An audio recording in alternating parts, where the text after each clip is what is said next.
Welcome, bienvenidos. This is Roxana from Metamorphosis Rocks, and today, before I start talking, I wanted to let those of you from Patreon know. I haven't been around because of a family member. It was a 4 or 5 hour situation, and thank goodness it all ended up well. There is nothing major. It was just people sometimes wait too long to go to the doctor, and by the time they finally decide, you know what, I want to go to the doctor, it's late in the day, so you don't end up going to your doctor. You have to go to the ER. But everything is much better, and the person is under medication, and hopefully tomorrow's another day. Let's leave it at that. So today we're going to talk about a situation that you may not know anything about, but if you've been on TikTok, you might have heard about it. And it is regarding these two people, Jay Wheeler and I am Frederick, better known as Flan de Coco, on TikTok. Now, the reason why these two fools have been making the rounds, shall we say, of the rumor mill is because the rapper, I don't know what kind of musician he is, Jay Wheeler, had the comedian Flan de Coco on his podcast, and there was an expression made in regards to Puerto Rican women being men. And of course, he was referring to our behavior. He then went on to kind of fix it and say, yeah, they act like princesses, but they're also very, he didn't say manly. Basically, what he was trying to say is that we are tough, period. Here's the thing. I did not go through the process. I started to, and then I decided I did not want to make this just about the statistics and the numbers. The reality is that Puerto Rican women have been experiencing high, very high rates of I'm trying to figure out how to say it so that I can get demonetized, but the reality is that there have been a lot of serious harm been made to women in Puerto Rico. And when you have a group of women that have been constantly called out for being too forceful or too hard on men, well, it tends to give rise to the opposite. Because I don't know if you've noticed this, but in society in general, when you go too much in one direction, there is kind of like an overcorrection of society, and then you go to the other extreme. You can see that in politics, when if you go too far left, then the next government goes too far right, and vice versa. You can see it on businesses. If businesses go too far in one direction, there's an overcorrection and they go on the other. Like, for example, when we had the 2020 Panini, and businesses tried to do everything to help consumers, and now the next thing that happened was that they tried to recover all those losses. And what they didn't realize is if they would have kept their prices stable, they would have made a ton more money, instead of now getting in this whole mess where there's boycotts and there's abuse and all this other stuff, and now they're closing businesses left and right. So let's go back to the situation with this young man.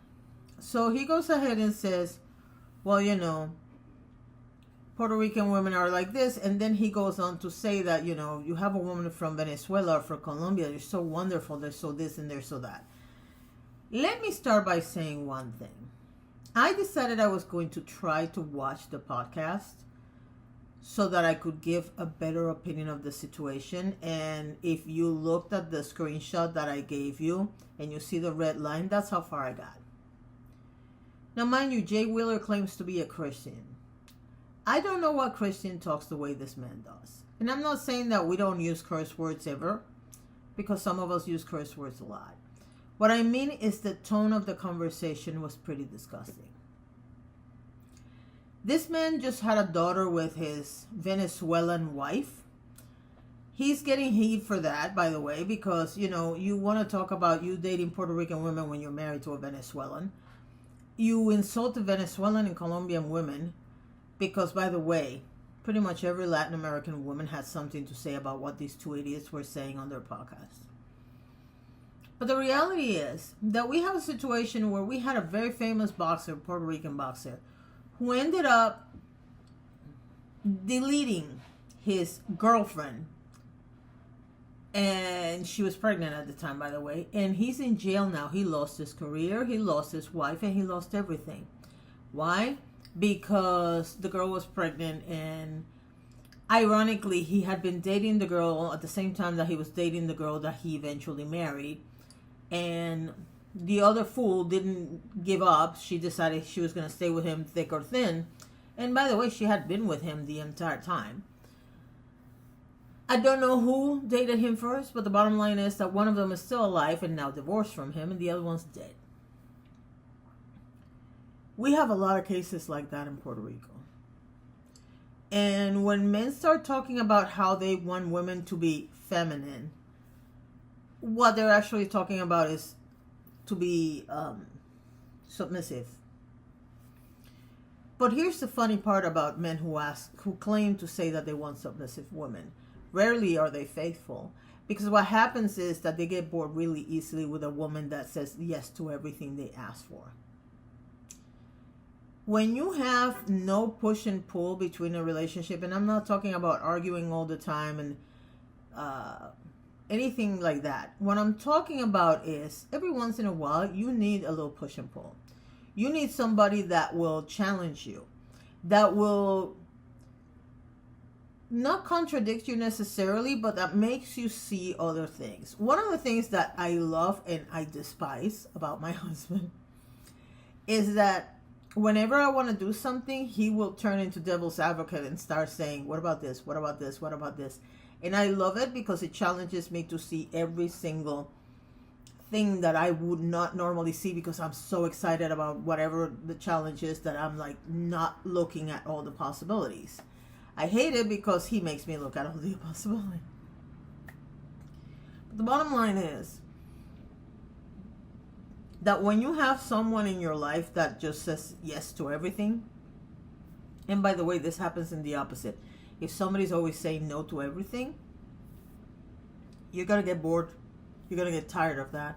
And you're going to look for somebody else that actually can have a conversation with you.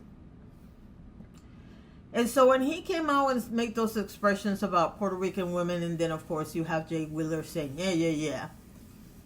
For those of you who haven't seen the podcast, I don't recommend the podcast just because it's a lot of talk about what they do with women, which I've always found that whenever a man talks too much about what he does in the privacy of his own quarters, it's usually not even half of what he actually can do, because he's absolutely making himself look better than he is.